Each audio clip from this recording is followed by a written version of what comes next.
আজ আমাদের আলোচ্য বিষয় কবি কঙ্কন মুকুন্দ চক্রবর্তীর অভয়ামঙ্গল বা চণ্ডীমঙ্গল। এই চণ্ডীমঙ্গলের বণিকখণ্ডের সমগ্র কাহিনী কিরূপ তা নিয়েই আলোচনা শুরু করছি। একদা স্বর্গলোকে দেবরাজ ইন্দ্রের সুরম্য সভায় অপ্সরা রত্নমালা দেবকুলের মনোরঞ্জনের জন্য নৃত্যকলা প্রদর্শন করছিলেন। দেবর্ষি নারদের অপূর্ব বীণাধ্বনির সঙ্গে তার উজ্জ্বল দেহভঙ্গি কমনীয় স্ত্রী ধারণ করেছিল। ঠিক এই সময় দেবীর নির্দেশে কামদেব মদন ফুলস্বর নিক্ষেপ করে রত্নমালাকে স্তম্ভিত করলে তার অঙ্গ অবশ হল, তার নৃত্যের তাল ভঙ্গ হল। চণ্ডীর উদ্দেশ্য ছিল রত্নমালাকে মর্তে পাঠিয়ে তার পূজা প্রচার করবার। তাই লজ্জায় অধমুখী অপ্সরাকে দেখে দেবগণ বিষণ্ণ হলেও তালভঙ্গের কারণে দেবী নিজেই ক্রুদ্ধা হয়ে রত্নমালাকে অভিশাপ দিলেন। ধর্মতলায় নাচো হইয়া খলমতি, মানব হইয়া জন্ম চল বসুমতি। রত্নমালা শিউরে উঠলেন। অভিশপ্ত হয়ে দেবীর চরণে কাকুতি মিনতি করেও কোনো ফল পেলেন না। অতএব দেববাক্য সফল করতে পৃথিবীতে দেবীর পূজা প্রচারের সহায়িকা হয়ে ইছানিতেই বণিক লক্ষপতির ঘরে খুল্লনা রূপে জন্মগ্রহণ করলেন। অতঃপর দেবলোক ছেড়ে গল্প মর্তমুখী হল। অপরদিকে ভ্রমরাকুলে উজানি নগরে বণিক ধনপতির পূর্বপুরুষদের বসবাস। গৌড়ের রাজা বিক্রমকেশরীর অধীনস্থ সম্পন্ন অঞ্চল জুড়েই এই উজানি।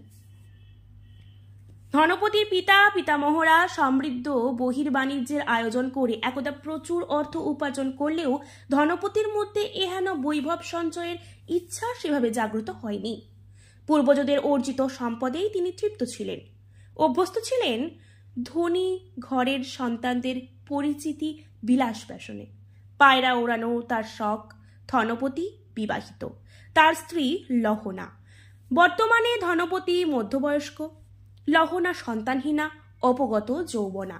তাই কামকৌতুকী ধনপতির কাছে লহনার গুরুত্ব বেশ কমে গেছে। এমনই একদিকে ধনপতির চিত্ত বিনোদনের জন্য তার বন্ধুবর্গের সঙ্গে একদিন তারা পায়রা ওড়াতে ব্যস্ত হলেন। উৎক্ষিপ্ত পায়রাদের মধ্যে একটি সৈন্য পাখির ভয়ে ভীত হয়ে ধূলি ক্রীড়ারত সদ্য যৌবনা খুল্লনার অঞ্চল মধ্যে আশ্রয় নিল।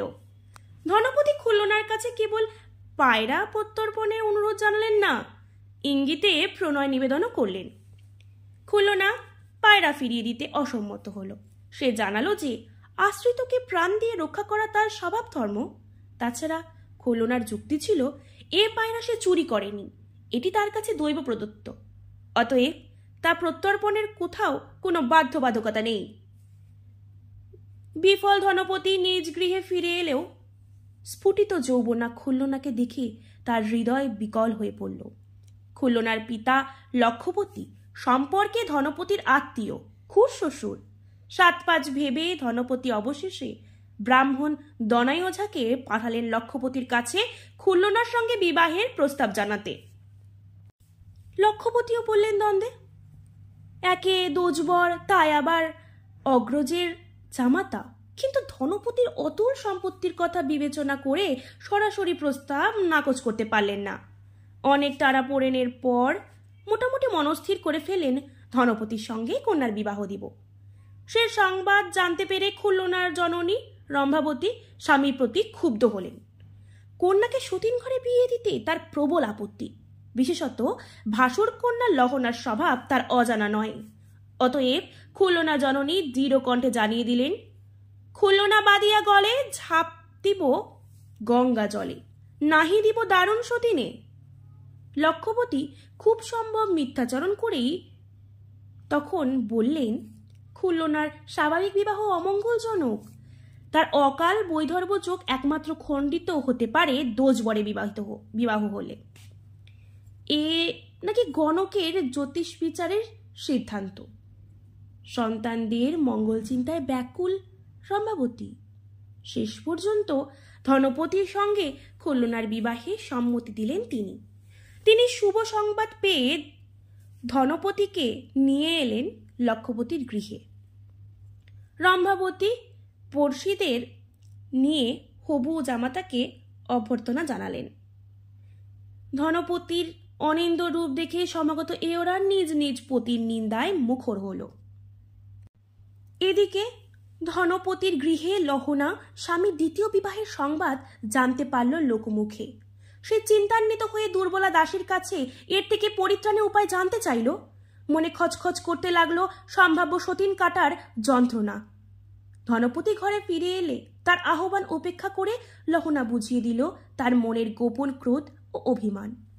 ধনপতির প্রথমা পত্নীর মন জয়ের উদ্দেশ্যে ছলনা বাক্যে আশ্রয় নিলেন। বললেন যে লহনার ভবিষ্যৎ সুখের জন্যই তিনি দ্বিতীয় বিবাহ করছেন। সতীন খুলল না বাস্তবে তার দাসী হয়েই থাকবে। একথায় লহনা আদেও বিগলিত না হয়ে ক্ষোভের সুরে কতগুলো সঙ্গত প্রশ্নে বিদ্ধ করলেন ধনপতিকে। কিন্তু এ তো স্বামী স্ত্রীর মন কষাকষি, কতক্ষণ আর থাকতে পারে। শয়নকালে মদন সরাহত দুই নরনারী কোন্দল নিবৃত্ত করে নিজেদের মধ্যে আপোষ করে নিল। পারিতোষিক স্বরূপ লহনা পেল পাট শাড়ি আর 5 পল সোনার চুড়ি, সেই সঙ্গে কামার্ত স্বামীর কপট বচন, প্রিয় তুমি আছো মোর মনে, পূর্বে আছিলে যেন বিবাহের দিনে। এইভাবে কৌশলে ধনপতি লহনার কাছ থেকে তার দ্বিতীয় বিবাহের নীরব সম্মতি আদায় করে নিলেন। দনাই ব্রাহ্মণ এসে বিবাহের দিন লগ্ন স্থির করে বিবাহের উদ্যোগের আয়োজন শুরু করল। লগ্ন করিল ওঝা শুভক্ষণ গণি, গণিয়া নির্ণয় করল উত্তর ফাল্গুনি, ত্রয়োদশী রবিবার ইন্দ্র নামে যোগ, দৌজাম রজনী মাসে মাসের অর্ধভোগ। শুভ দিন শুভ লগ্নে নির্বিঘ্নে বিবাহ অনুষ্ঠান সম্পন্ন হল। বিবাহের পর নববধূকে সঙ্গে নিয়ে বণিক গৃহে ফিরলেন। লহনা ইতিমধ্যে সতীন কাটার প্রভাব কাটানোর জন্য স্বামী বয়সের উদ্যোগ নিয়ে বিবিধ ঔষধ তৈরির ব্যবস্থা করতেই মনোযোগী। দ্বিতীয় বিবাহের অব্যবহিত পরে উপটৌকর নিয়ে রাজ সন্দর্শনে গেলেন ধনপতি। রাজা বিক্রম কেশরীর সবাই তখন সুখ ও শাড়িকে নিয়ে খগান্তর ব্যাধ চমৎকার গল্প শোনাচ্ছে। কথা বলিয়ে সুখের নীতিজ্ঞানের পরিচয় পেয়ে রাজা বিস্মিত ও অভিভূত। এমন সময়ে প্রাজ্ঞ সুখ সকলকে চমকিয়ে মানুষের ভাষায় পাণ্ডিত্যপূর্ণ বচনে প্রহেলিকা বলতে শুরু করলে। রাজা এবং সদস্যরা সকলেই প্রীত হলেন। সুখের মুখ থেকে সবাই শ্রীবৎস চিন্তার কাহিনী শ্রবণ করলেন। মুগ্ধ রাজা সুখ ও শাড়িকে নিজের প্রাসাদে রাখবার মানসে সভায় উপস্থিত ধনপতিকে অনুরোধ জানালেন গৌরনগর থেকে পাখি দুটির জন্য স্বর্ণপিঞ্জর বানিয়ে আনতে। ধনপতি সদ্য বিবাহিত, তাই পরিণীতা পত্নীকে ফেলে প্রথমে যেতে অসম্মত হলেন, কিন্তু শেষ পর্যন্ত সভাসদদের চাপে পড়ে গৌড়ে যেতেই রাজি হয়ে গেলেন। গৌড়ের পথ প্রথম প্রবাস তার মজলিশপুরে, বারবকপুরে গেলা দ্বিতীয় দিবসে। বিশ্রাম করিয়া চলে নিশি অবশেষে, বালিঘাটটা উত্তরিল দোলার ধায়নী, রন্ধন ভোজন করি পোহালো রজনী।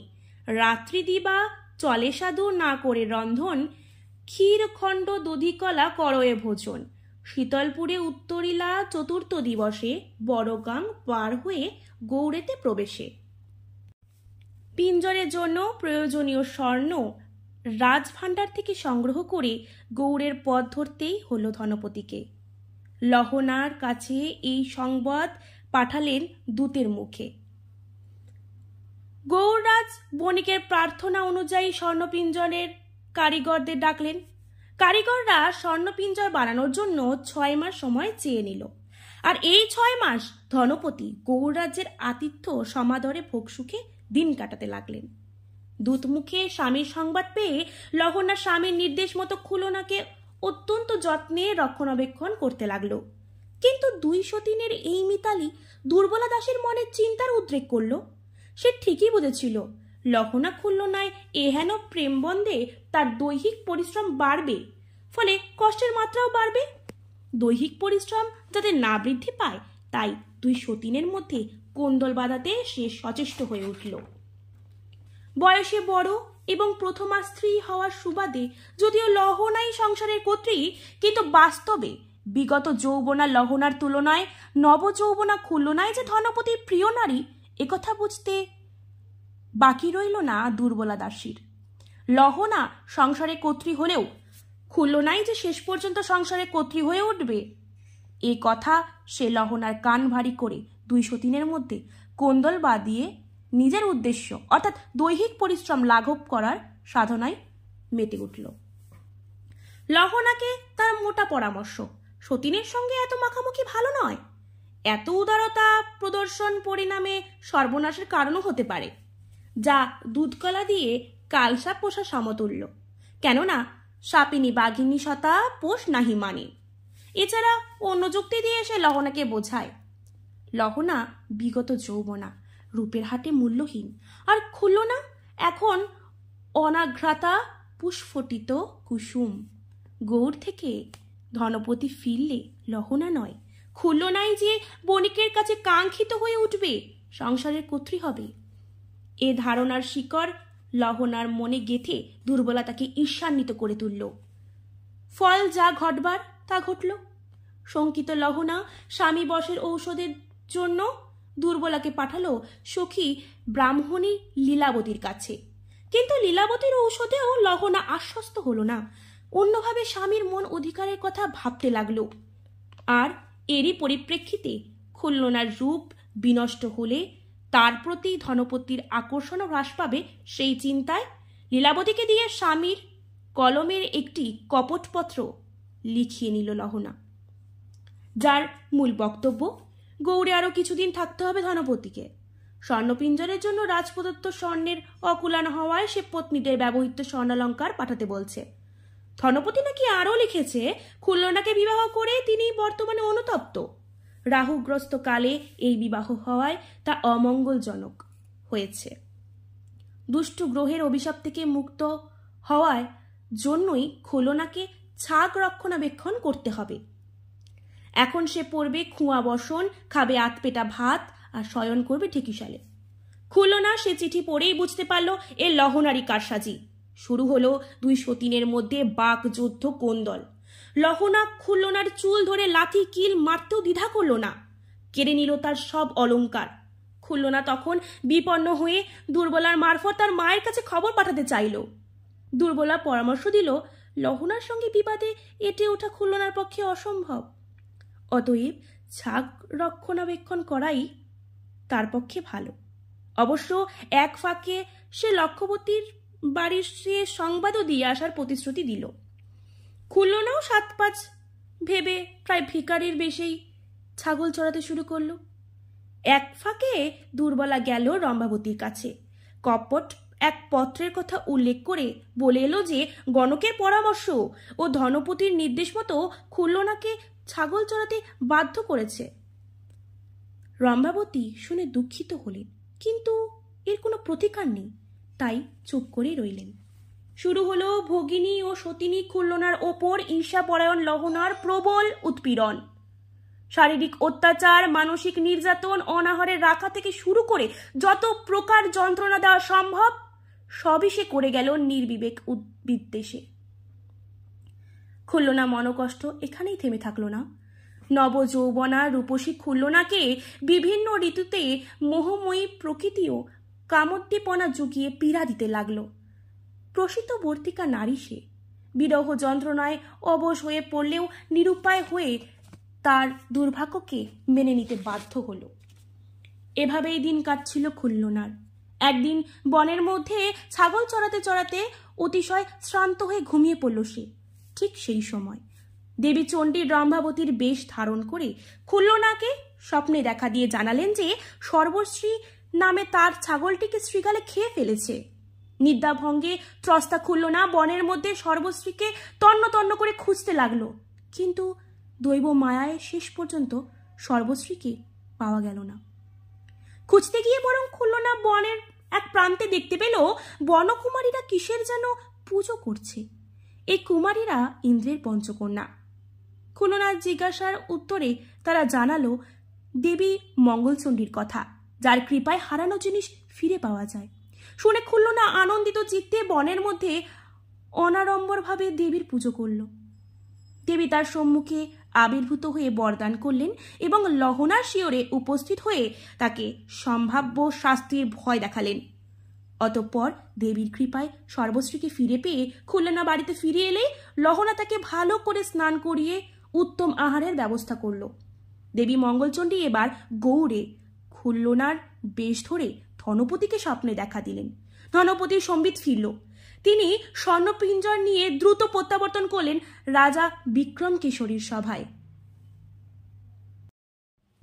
ধনপতি স্বগৃহে প্রত্যাবর্তনের খবর শোনার সঙ্গে সঙ্গেই লহনা স্বামীর প্রিয় পাত্রী হয়ে উঠতে তৎপর হলো। এবার দুর্বলা আর এক চাল চালল। সে জানত নবপরিণীতা যৌবনবতী খুল্লনা অতি সহজেই ধনপতির মনোহারিণী হয়ে উঠবে। তাই খুল্লনার কাছে এসে সে লহনার নামে অনেক গালি দিল এবং পরামর্শ দিল উত্তম সাজে সজ্জিত হয়ে ধনপতির কাছে অগ্রিমে উপস্থিত হতে। সেই পরামর্শে পাঠশালে উপবিষ্ট স্বামীর কাছে খুল্লনা গিয়ে আগে সম্ভাষণ করল। ধনপতি খুল্লনার প্রতি প্রীত হলেন। এই সময় দুর্বলাও চুপচাপ বসেছিল না। সে এবার সংবাদ দিতে ছুটল লহনার কাছে। তার উদ্দেশ্য লহনাকে তাতিয়ে দেওয়া। অতি সহজে সে কাজে সিদ্ধকাম হলো। সে ঈর্ষা কাতরা লহনা এবার দুর্বলার সাহায্যে বেশ বাস প্রসাদন করে পাঠশালে এসে দেখা করল স্বামীর সঙ্গে। জানাতে ভুলল না স্বামীর প্রবাসকালে সে কিভাবে খুল্লনাকে সর্বত্র প্রকারে রক্ষণাবেক্ষণ করেছে। গৃহে প্রত্যাগত ধনপতি এবার খুল্লনাকে রন্ধন করতে নির্দেশ দিলেন। দেবী চণ্ডীর নাম স্মরণ করে খুল্লনা বসল পাকশালে। ভোজন আনতে ধনপতি অপেক্ষা করতে লাগলেন নববধূর। এদিকে খুল্লনা পতি মিলনে যেতে উদ্যত হলেও রতির ভয়ঙ্করতা বিষয়ে লহনা ভীতি প্রদর্শন করে খুল্লনার যাত্রাপথে বারবার বাধা সৃষ্টি করতে চাইল। স্বভাবতই সে বাধা খুল্লনা মানল না। ইতিমধ্যে প্রতীক্ষারত সদাগরও পথের ক্লান্তিতেই ঘুমিয়ে পড়েছেন। নিদ্রাকুল অচেতন সদাগরকে দেখে খুল্লনার নিজের হতভাগ্য জীবন নিয়ে বিলাপ করতে লাগল। অবশেষে ধনপতি নিদ্রাভঙ্গ হলে খুল্লনা স্বামীর কাছে অগ্রজা সতীনীর অত্যাচারের সমস্ত কথা নিবেদন করল। প্রমাণস্বরূপ দেখতে দিল জালপত্রটি। পত্র পড়ে সদাগর লহনার প্রতি প্রচন্ড ক্ষিপ্ত হয়ে উঠলেন। সচেষ্ট হলেন দুঃখিনী অভিমানিনী খুল্লনার মনোবেদনা দূর করতে। স্বামীর স্নেহবচনে আপ্লুত খুল্লনা তার বিগত 12 মাসের দুঃখ নিবেদন করল। লহনা এতক্ষণ কপাটের আড়ালে দাঁড়িয়ে সব কথা শুনছিল। এবার ঘরের মধ্যে প্রবেশ করেই ধনপতির সঙ্গে বচসায় রত হলেন। স্বামীর প্রতি তার মূল অভিযোগ সে অপগত যৌবনা বলেই স্বামীর সোহাগ লাভে বঞ্চিত। অভিযুক্ত ধনপতি রুষ্ট হয়ে লহনাকে ঘর ছেড়ে চলে যেতে বললে লহনা স্বামীর মন বিষিয়ে দেওয়ার উদ্দেশ্যে খুল্লনার বেশ বাস চাল চলন ইত্যাদি নিয়ে নানাভাবে কটূক্তি করতে লাগলো। অতঃপর সদাগরের ভৎসনায় লহনা স্থান ত্যাগ করলে খুল্লনার সঙ্গে পাশা খেলায় বসলেন ধনপতি। ক্রীড়ারঙ্গে অনঙ্গ রঙ্গের ইচ্ছা জেগে উঠল সদাগরের মনে। রজনী অতিবাহিত হলো ধনপতি ও খুল্লনার রহস্য মিলনে। স্বামী ভৎসিতা লহনা বুঝল যৌবনহীনতাই তার অনাদরের কারণ। সে তখন পরামর্শ গ্রহণের জন্য দুর্বলাকে গোপনে পাঠালো লীলাবতীর কাছে। এদিকে লহনাকে তিরস্কার করে ধনপতিও অন্তরে খুশি ছিলেন না।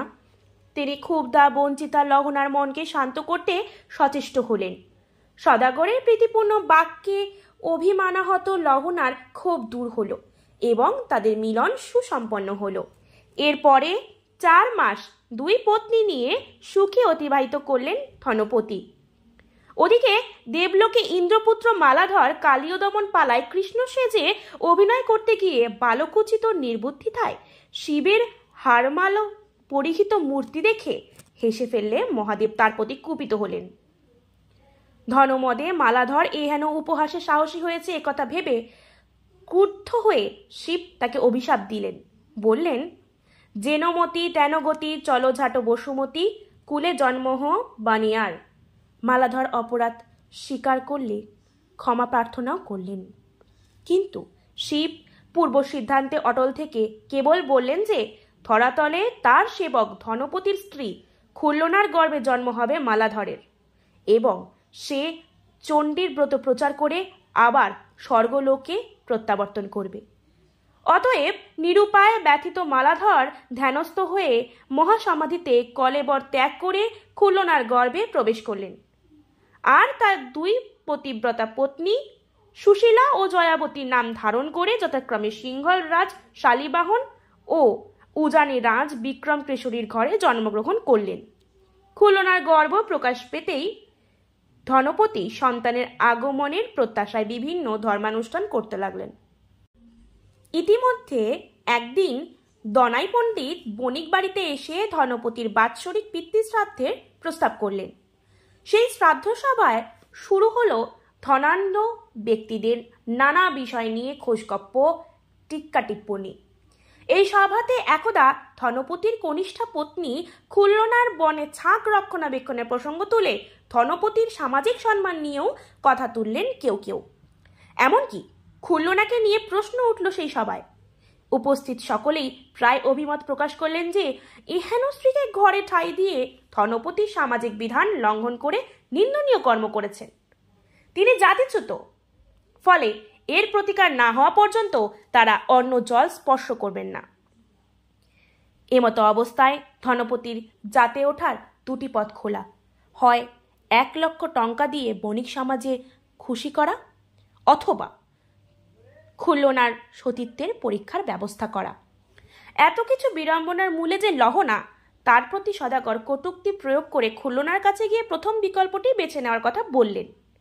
কিন্তু খুল্লনার জানা ছিল অর্থলোভী বণিক সমাজের চরিত্র, এরা তো অর্থলোভী, একবার ধন গ্রহণ করেই তারা ধনপতিকে নিষ্কৃতি দেবে না। সেজন্য খুল্লনার চরিত্রের পরীক্ষা দিতে সম্মত হল। পরীক্ষাদানের পূর্বে ভক্তি ভরে খুল্লনা চণ্ডীর স্তুতি জানালে দেবী অষ্টনায়িকাকে সঙ্গী করে রথে চড়ে খুল্লনার সাহায্যের জন্যে মর্তে অবতরণ করলেন। প্রথমে বিষধর সর্পদংশনের পরীক্ষা, পরে তপ্ত লৌহ শলাকার পরীক্ষায় খুল্লনা জয়ী হল চণ্ডীর কৃপায়। সর্বশেষ যতুগৃহে অগ্নি পরীক্ষায় অগ্রসর হল খুল্লনা। বিশ্বকর্মা নির্মিত যতুগৃহে দেবী চণ্ডীকে ধ্যান করে প্রবেশ করল সে। দেবীর কৃপায় বেরিয়েও এলো অটুট শরীর নিয়ে। উপস্থিত সবাই বিস্মিত হয়ে খুল্লনার সতীত্ব বিশ্বাস করল এবং খুল্লনার রন্ধন করা দ্রব্যাদিও গ্রহণে সম্মত হল। অভ্যাগতদের বিদায় দিয়ে ধনপতি উপস্থিত হলেন বিক্রম কেশরীর রাজসভায়। রাজা তখন পুরাণ কথা শ্রবণ করছিলেন। পুরাণে জ্যৈষ্ঠ মাসের মহিমা বর্ণনায় চন্দন দানের স্বীকৃতির কথা উল্লেখ করা হয়েছে।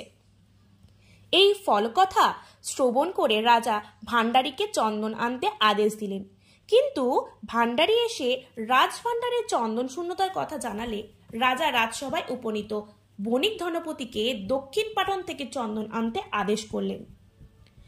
ধনপতি পূর্বের কথায় বিস্মৃত হননি। তার অবর্তমানে খুল্লনার ওপর কি কি নির্যাতন করেছিল লহনা, সে কথা স্মরণ করে তিনি এবার বিদেশ যেতে অসম্মত হলেন।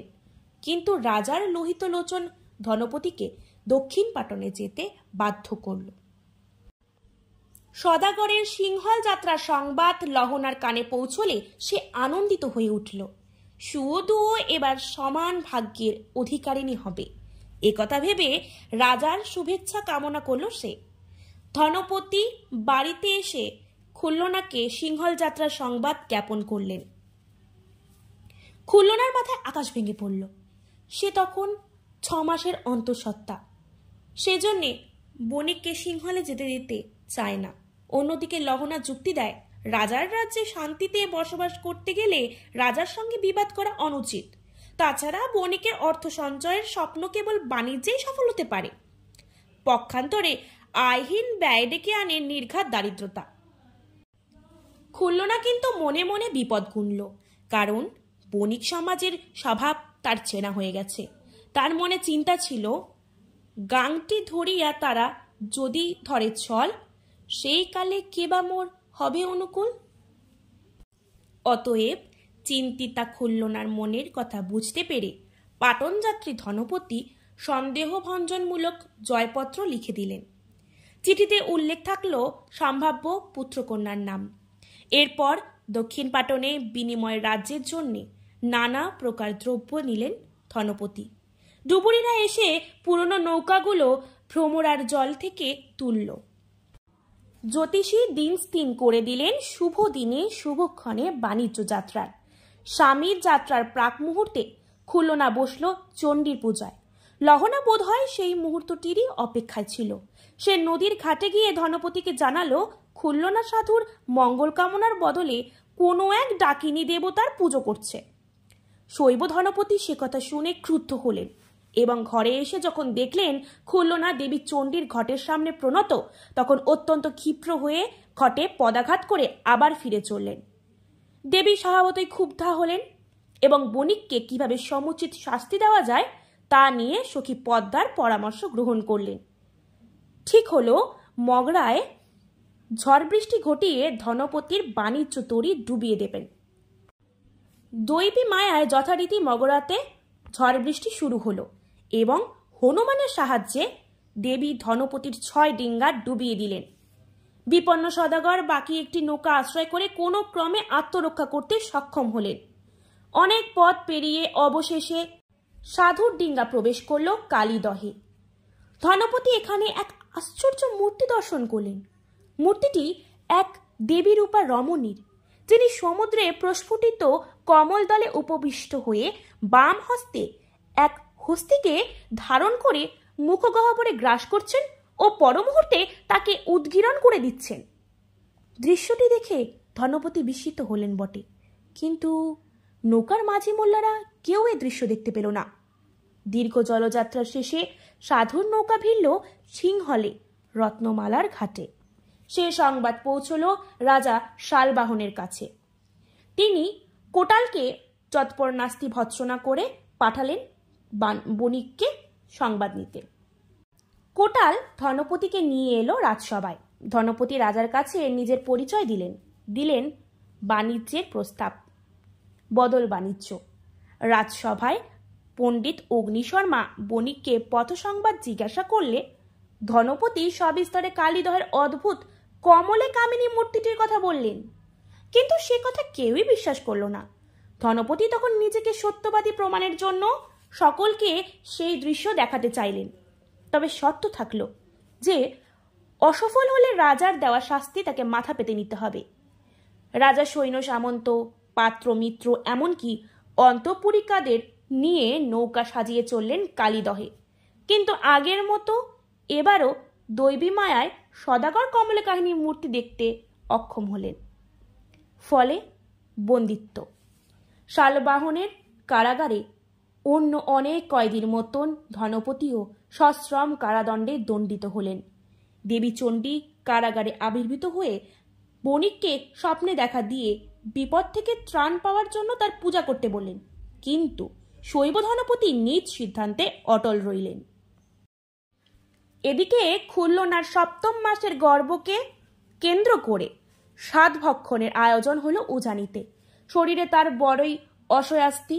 বিপন্ন খুলনা লহনার সাহায্য ভিক্ষা করল।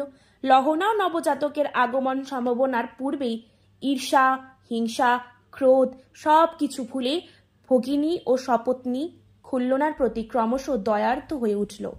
প্রসবের সময় চণ্ডী নিজেই এলেন বৃদ্ধা ব্রাহ্মণীর বেশে ওষুধ দিতে। খুলনা তাকে চিনতে পারল। ওষুধ প্রয়োগে খুলনা ক্লেশহীনভাবে সুন্দর স্বাস্থ্যবান পুত্র সন্তান প্রসব করল। সন্তান জন্মের পর শুরু হলো নানা ধরনের স্ত্রী আচার। গণক এলেন কোষ্ঠীফল বিচার করতে। জাতকের নাম রাখা হলো শ্রীমন্ত বা শ্রীপতি। ক্রমশ শ্রীপতি লহনা ও খুলনার আদর যত্ন স্নেহে শৈশব পেরিয়ে পাল্লে উপনীত হল। সঙ্গী সাথীদের সঙ্গে ক্রীড়ায় অভিনয় কুশলী হয়ে উঠল সে। সময় মতো বিদ্যা শিক্ষার আয়োজনও হলো। দনাই ওঝার কাজে সীমন্তের নানাবিধ শাস্ত্র শিক্ষা চলতে লাগলো। অতি অল্প বয়সে সে বিদ্যা শিক্ষায় পারঙ্গম হয়ে উঠল। একদিন গুরু মশাইয়ের সঙ্গে শ্রীমন্তের বিদ্যা নিয়ে বাদানুবাদ ঘটে গেল। গুরু ক্রুদ্ধ হয়ে তার পিতৃ পরিচয় নিয়ে কটূক্তি করলেন। পিতা দীর্ঘ পরবাসে তোমার জনম, নাহি জানো আপনার জাতের মরম। একথা শুনে ক্ষুব্ধ শোকাহত শ্রীমন্ত গুরুকে প্রণাম না করেই পাঠশালা পরিত্যাগ করতে লাগলো। দুঃখে অপমানে কাঁদতে কাঁদতে কাউকে না জানিয়ে ঘরে এসে সে কপাট দিল। পাঠশালা থেকে ফেরার সময় অতিক্রান্ত হয়েছে দেখে খুলনাও শঙ্কিত হয়ে সম্ভাব্য স্থানগুলি খুঁজে গুরুমশাই বাড়িতে গিয়ে পুত্রের কথা জিজ্ঞেস করলেন। ব্রাহ্মণ তাকে অত্যন্ত অপমান করে তাড়িয়ে দিল। ছিদ্র পেয়ে লহনাও এবার ফুঁসে উঠল। খুলনার অসংবৃত বেশবাস নিয়ে লহনা সর্বসমক্ষে কটূক্তি করতেও ছাড়ল না। খুলনা বাড়িতে ফিরে দেখে শ্রীমন্তের ঘর কপাট বন্ধ। অনেক সাধ্য সাধনার পর শ্রীমন্ত কপাট খুলে অভিমানহত কণ্ঠে জানালো গুরু কর্তৃক তার অপমানিত হওয়ার কথা। সে এখনই পিতার সন্ধানে সিংহল পাটনে যেতে চায়, প্রমাণ করতে চায় ধনপতি আজও জীবিত। আর সে জারজ নয়, ধনপতিরই সন্তান। পুত্রের কথায় জননী খুলনা আকুল হয়ে উঠল।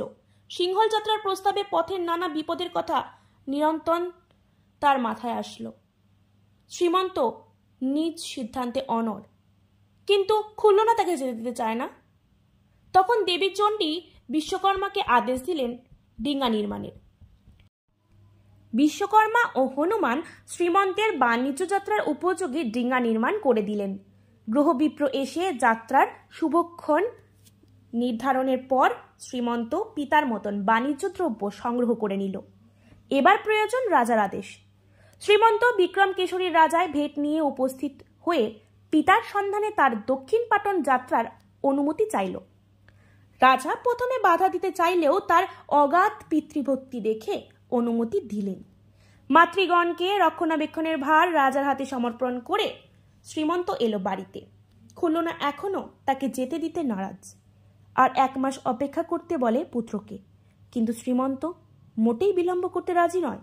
সে বাণিজ্য তরী সাজিয়ে মাতৃগণকে প্রণাম করে রওনা দিল দক্ষিণ পাটনে। খুলনা পুত্রের মঙ্গল কামনায় চণ্ডী পুজোয় বসল। শ্রীমন্তের বাণিজ্য তরী ক্রমশ এগিয়ে চলল নদীর একটি ঘাট অতিক্রম করে, যে পথ দিয়ে ধনপতি 12 বছর আগে সিংহল যাত্রা করেছিল, ঠিক সেই পথে। শ্রীমন্তের ডিঙ্গিও একসময় প্রবেশ করল মগরায়। এবারেও শুরু হলো প্রচণ্ড ঝড় বৃষ্টি। দেবীর ইঙ্গিত পেয়ে নদ নদীগণ প্রবল জলোচ্ছ্বাস জাগিয়ে তুলল। বিপন্ন শ্রীমন্ত তখন চণ্ডিকা স্তব করতে লাগলো। ক্রমশ শান্ত হলো সমুদ্র। আরো দক্ষিণে শ্রীরাম জঙ্গলে উত্তীর্ণ হলো শ্রীমন্তের নৌকাগুলি। অবশেষে সেই ভয়ঙ্কর কালীদহে প্রবেশ, যেখানে 12 বছর আগে ধনপতি দেবী চক্রান্তে অদ্ভুত দর্শনে কমলে কামিনী মূর্তি দেখেছিল। শ্রীমন্তও দেখল, কিন্তু কোনো দাড়ি মাঝিকে দেখাতে সে সমর্থ হলো না। এবার সিংহলের রত্নমালার ঘাট, সে দেশের কোটালের সঙ্গে রাজসভায় এলো শ্রীমন্ত। আত্মপরিচয় দানের পর্ব শেষ হলে কিভাবে অগ্নিশর্মা পুরোহিত জানতে চাইলেন পথাভিজ্ঞতার কথা। শ্রীমন্তও ঔৎসুক্য সহকারে কমলে কামিনী দর্শনের কথা জানালো। আগের মতো কেউই বিশ্বাস করলো না তার কথা। তখন শ্রীমন্ত সর্বসমক্ষে প্রতিজ্ঞা করল সেই অদ্ভুত দর্শন মূর্তিটি দেখাতে না পারলে স্বীকার করে নেবে রাজার সমস্ত শাস্তি। স্বভাবতই চণ্ডীর কৌশলে শ্রীমন্ত তা দেখাতে অসমর্থ হল। রাজা কোটালকে নির্দেশ দিলেন শ্রীমন্তকে মশানে গিয়ে হত্যা করতে। মৃত্যুর মুখোমুখি দাঁড়িয়ে এবার নিরুপায় শ্রীমন্ত দেবী চণ্ডিকাকে স্মরণ করল। প্রার্থনা জানালো 34 স্তবে বিপদ থেকে উদ্ধারের জন্য। স্বর্গে দেবীর আসন টলে উঠল। তিনি পদ্মার সঙ্গে পরামর্শ করে রণবেশে সিংহলে যাত্রা করতে মনস্থির করলেন। কিন্তু নারদের অনুরোধে দেবী শেষ পর্যন্ত বৃদ্ধা ব্রাহ্মণীর ছদ্মবেশ ধরে উপস্থিত হলেন সিংহল রাজার মশানে, আর কোলে তুলে নিলেন শ্রীমন্তকে। কোটালরা এ অদ্ভুত দৃশ্য দেখে হতবাক। বৃদ্ধা কোটালকে শ্রীমন্তের মুক্তি দিতে অনুরোধ করল। অট্টহাসি হেসে কোটাল ও তার অনুচরেরা বৃদ্ধাকে ঠেলে ফেলে দিল এবং অস্ত্রাঘাত করল শ্রীমন্তের দেহ। কিন্তু চণ্ডীর কৃপায় অক্ষত রইল তার দেহ। অবস্থা বেগতিক বুঝে কোটালদের দলবল যুদ্ধ করতে এগিয়ে এলো। দেবীও তার অনুচরদের ডেকে পাঠালেন। চণ্ডীও নিজে যুদ্ধ করতে লাগলো কোটালদের সঙ্গে। সে সংবাদ পৌঁছল সিংহল রাজার কানে। তিনি কিছু না বুঝে সেনাদলকে যুদ্ধে যেতে নির্দেশ দিলেন। এবার শুরু হলো রাজ সৈন্যের সঙ্গে দানব সেনার ঘোরতর যুদ্ধ। মাতৃকাগণও সেই যুদ্ধে অংশ নিলেন। রণক্ষেত্রের অবস্থা ভয়াবহ হয়ে উঠল। চারিদিকে শুধু মৃতের স্তূপ, নরমুণ্ডের গড়াগড়ি, শোণিতের ধারায় যেন নদী বয়ে চলেছে। প্রেতেরা নরম মাংসের বাজার নিয়ে বসেছে। পরাজিত সিংহল রাজ শালবাহন তখন ভীত হয়ে বৃদ্ধ ব্রাহ্মণের পরিচয় জানতে চাইলেন। চণ্ডী আত্মপরিচয় দিলেন। রাজা বিস্ময়ে অভিভূত হয়ে পরম ভক্তিতে প্রণত হলেন দেবীর চরণে। দেবীর কৃপায় শালবাহন এবার দেখতে পেলেন অদ্ভুত দর্শনে কমলে কামিনী মূর্তি। তিনি পরম আনন্দে দেবীর অনুগ্রহ প্রাপ্ত শ্রীমন্তের হাতে সমর্পণ করলেন নিজের কন্যা সুশীলাকে। দেবীর নির্দেশে হনুমান গন্ধমাধব পর্বত এনে চণ্ডী ঔষধ প্রয়োগে মৃত সৈন্যদের পুনর্জীবিত করলেন।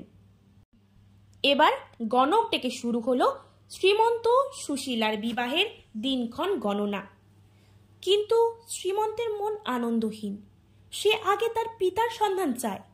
রাজার অনুমতিতে সমস্ত বন্দিশালা ঘুরে ঘুরে শ্রীমন্ত অসংখ্য বন্দি দর্শন করল, কিন্তু কোথাও পিতাকে দেখতে না পেয়ে মনক্ষুণ্ণ হল। অবশেষে অন্ধকার বন্দিশালায় দেখা মিলল ধূলি ধূসরিত হৃত সৌন্দর্য এক বন্দির। নানা জিজ্ঞাসাবাদে শ্রীমন্ত ঠিক চিনতে পারল তার না দেখা পিতাকে। শ্রীমন্ত তখন ধনপতির হাতে তুলে দিল তার লেখা জয়পত্রটি। ধনপতি বিস্মিত, অতীত স্মরণ করে কাঁদতে লাগলেন। বুঝলেন এই বালকই তার সন্তান। অতঃপর পিতা পুত্রের আনন্দঘন মিলন হল। সিংহল রাজ সবকিছু বুঝতে পেরে স্বীকার করে নিলেন নিজের দোষ। রাজার বিরুদ্ধে ধনপতির ক্ষোভও প্রশমিত হল। তারপর শুভ দিনে শুভক্ষণে বিবাহ সম্পন্ন হল শ্রীমন্ত ও সুশীলার। তারা ভোগ সুখে দিন কাটাতে লাগলো সিংহলে। পদ্মা এবার চণ্ডীকে পরামর্শ দিলেন শ্রীমন্ত ও ধনপতিকে উজানিতে ফিরিয়ে নিয়ে যেতে হবে। দেবী রাত্রিকালে শ্রীমন্তের শিয়রে দুঃখিনী খুল্লনার বেশে দেখা দিলেন। স্বপ্নের জননীকে দেখে শ্রীমন্তের সম্বিত ফিরে এলো। স্বদেশে ফিরতে মন তারও ব্যাকুল হয়ে উঠল। উজানিতে ফেরার প্রস্তাবে, ভবিষ্যৎ বিচ্ছেদ ভাবনায় রাজ পরিবার সবাই বেদনা কাতর। সুশীলা 12 মাসার আকারে প্রলোভনের তালিকা তুলে ধরে স্বামীকে ধরে রাখতে চাইল সিংহলে। রাজা রানী সবাই অনুরোধ করলেন, কিন্তু শ্রীমন্ত নিজ সিদ্ধান্তে অনড়। অগত্যা শালবাহন কন্যা জামাতাকে বিদায় দিলেন। কন্যা এবং জামাতাকে বিদায়কালে শালবাহন ধনপতির কাছে পূর্বের অশালীন ব্যবহারের জন্য ক্ষমা প্রার্থনা করলেন। ধনপতিও বললেন, এ বিড়ম্বনার জন্য রাজা কিংবা অন্য কেউ দায়ী নন, দায়ী তার কর্মদোষ। মহামায়ার পূজা না করার জন্য আজ তার এই দুরবস্থা। আসার পথে মগরার কাছে দেবীর কৃপায় ধনপতি তার পূর্বের ডুবে যাওয়া 6 ডিঙ্গার সমস্ত সম্পত্তি সহ ফেরত পেলেন। কয়েকদিন পর পুত্র ও পুত্রবধূ সহ ধনপতি স্বদেশের মাটিতে পা দিলেন। ধনপতি ও শ্রীমন্তের প্রত্যাবর্তনের সংবাদ উজানিতে বণিগৃহে আনন্দের বাণ বইতে লাগল। সংবাদ পেয়ে লহনা খুল্লনা পুত্র ও পুত্রবধূ বরণ করতে এলো। কিন্তু দেবীর অভিশাপের কারণে ধনপতি রোগগ্রস্ত থাকায় শারীরিক বিকারগ্রস্ত হয়ে পড়েছিলেন বলে লহনা খুল্লনা প্রথম দর্শনে তাকে চিনতে পারল না। শ্রীমন্ত জননীদের বলল, চণ্ডীর হইয়াছে ক্রোধ, এই হেতু পায়ে গোদ, গায়ে দাদু, কেশ নাহি মাথে। অবসর মতো শ্রীমন্ত চলল রাজ সম্ভাষণে উপযুক্ত উপটৌকন নিয়ে। রাজা তার কাছে সাগ্রহে সিংহলের বিবরণ জানতে চাইল। শ্রীমন্ত একে একে সমস্ত ঘটনা বিবৃত করল। এমনকি মশানে কিভাবে দেবী চণ্ডী তাকে রক্ষা করেছেন সে কথাও বাদ গেল না। একথা শুনে রাজা বিক্রমকেশরী সভাসদদের অবিশ্বাসের হাসি ফুটে উঠল। স্ফুটভাষী নামে এক রাজপাত্রের সন্দিগ্ধ প্রশ্ন ছিল, বিদেশে চণ্ডীর কৃপা দেশে কেন নাই? রাজাও সে কথায় সায় দিলেন এবং তর্কসূত্রে প্রতিজ্ঞা করলেন, যদি কমলে কামিনী মূর্তি শ্রীমন্ত দেখাতে পারে তাহলে তিনি তার কন্যা জয়াবতীকে শ্রীমন্তের হস্তে অর্পণ করবেন। কিন্তু শ্রীমন্তের পক্ষে তৎক্ষণাৎ কমলে কামিনী মূর্তি দেখানো সম্ভব হলো না। রাজা কোটালদের নির্দেশ দিলেন মিথ্যাবাদী সওদাগর পুত্রকে বলি দিতে। বিপন্ন শ্রীমন্ত আবার স্মরণ করলেন দেবী চণ্ডীর। তখন মহামায়ার কৃপায় চারিদিকে মায়ানদের সৃষ্টি হলো। দেবী ৬৪ যোগিনী রূপান্তরিত হলো ৬৪ দলপদ্মে। দেবী নিজে কমলে কামিনী মূর্তি ধারণ করে একটি হস্তিকে একবার গ্রাস ও পর মুহূর্তেই উদ্গীরণ করতে লাগলেন। দেবীর অপূর্ব অনিদ্য দেহকান্তি সভাস্থ সকল লোককে চিত্ত বিমোদন করল। মায়া দৃশ্যে নিশ্চিহ্ন হলে রাজা আনন্দে তার প্রতিজ্ঞা মতো কন্যা জয়াবতীকে শ্রীমন্তের হস্তে সমর্পণ করলেন। সিংহল রাজদুহিতা সুশীলা এ বিবাহে প্রসন্ন মনে মেনে নিতে পারল না ঠিকই। নববধূ সহ গৃহে প্রত্যাগত শ্রীমন্তকে প্রশ্নে ক্রন্দনে বিদ্রূপে বিদ্ধ করতে লাগলো সুশীলা। সপত্নী যন্ত্রণা তার কাছে অসহ্য, তাই সে সিংহলে পিত্রালয়ে ফিরে যেতে স্বামীর অনুমতি ভিক্ষা চাইল। কিন্তু বাস্তবিকই শ্রীমন্ত অসহায়, তার ইচ্ছানুসারে সে বিবাহ করে আসেনি। একথা জানিয়েও জ্যৈষ্ঠা পত্নীর মান রক্ষার্থে সবশেষে বলে ফেলল, শতা নহে জয়া তব দাসী। বণিকখণ্ডের উপজীব্য শৈব ধনপতির ধর্মসংকট মোচন, যিনি এতকাল অন্ধ দাম্ভিকতার জন্য শিব ও শিব গৃহিণীকে পৃথক দেখেছিলেন, এবার ধ্যাননেত্রে স্পষ্ট হয়ে উঠল তাদের অভিনবত্ব, তাদের অভিন্নত্ব। শঙ্কর অর্ধনারীশ্বর এই মূর্তিতে বণিকের সামনে আবির্ভূত হলেন। মূর্তিটি অদ্ভুত। ডানি ভাগে সিংহ রহে, বাম ভাগে বৃষ, পিঠে বাম ভাগে চণ্ডী, দক্ষিণে মহেশ। বুঝলেন যে চণ্ডীকে এতদিন তিনি ঘৃণা করে এসেছেন, যার ঘটে লাথি মেরে অপমান করেছেন, তিনি আসলে তারই আরাধ্য দেবতার অর্ধাঙ্গিনী। চর্মচক্ষে এতদিনের ভ্রান্তিময় দর্শনের জন্য বণিক মনে মনে অনুতপ্ত হলেন। দেবী চণ্ডী এবার বণিকগৃহে প্রত্যাবর্তন করলেন বৃদ্ধা ব্রাহ্মণীর বেশে। শ্রীমন্তই প্রথম চিনতে পারল তাকে, কেননা দেবীর এই মূর্তিতেই তাকে মশানে রক্ষা করতে এসেছিল। তখন সবাই প্রণত হলো দেবীর চরণে। খুলনা স্বামীর অহংকারের কারণে চণ্ডীর কাছে মাপ চাইল, প্রার্থনা করল তার রোগ মুক্তির। দেবীর বরে ধনপতি সুস্থ হয়ে উঠলেন। রোগমুক্ত ধনপতি এই প্রথম প্রগাঢ় ভক্তিতে প্রণত হলেন দেবীর চরণে। সর্বশেষে চণ্ডী কলিযুগের দোষ ও গুণ বর্ণনা করে ধনপতিকে আশীর্বাদ করে বললেন, লহনার গর্ভে হব বংশের সঞ্চার, তাহা লইয়া সুখে ঘর কর পুনর্বার। এরপর দেবীর নির্দেশে স্বর্গ থেকে নেমে এলো এক পুষ্পক রথ। মন্দাকিনীর স্বচ্ছ জলধারায় খুলনা শ্রীমন্ত, সুশীলা ও জয়াবতী স্নান করে রথে চড়ে স্বর্গলোকে ফিরে গেলেন। এভাবেই অপ্সরা রত্নমালা, ইন্দ্রপুত্র মালাধর ও তার দুই পত্নী কর্তৃক দেবী চণ্ডীর মাহাত্ম্য ও পূজা প্রচারিত হলো মর্তলোকে। এই ছিল কবি কঙ্কন মুকুন্দ চক্রবর্তীর যে চণ্ডীমঙ্গলের সমগ্র কাহিনী, তার বিস্তারিত আলোচনা। ভিডিওটি ভালো লেগে থাকলে অবশ্যই লাইক করবেন এবং এই ধরনের ভিডিও পেতে হলে কমেন্ট বক্সে আমাদেরকে জানাবেন।